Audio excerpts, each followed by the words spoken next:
50 บาทค่ะลูกค้าจะจ่ายเป็นเงินสดหรือสแกนดีคะขอเป็นสแกนจ่ายค่ะ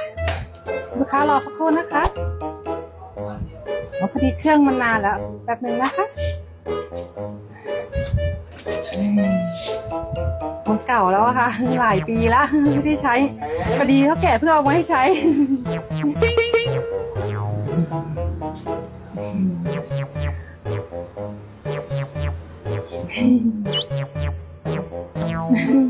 ลูกค้าอย่าเพิ่งเครียดนะคะ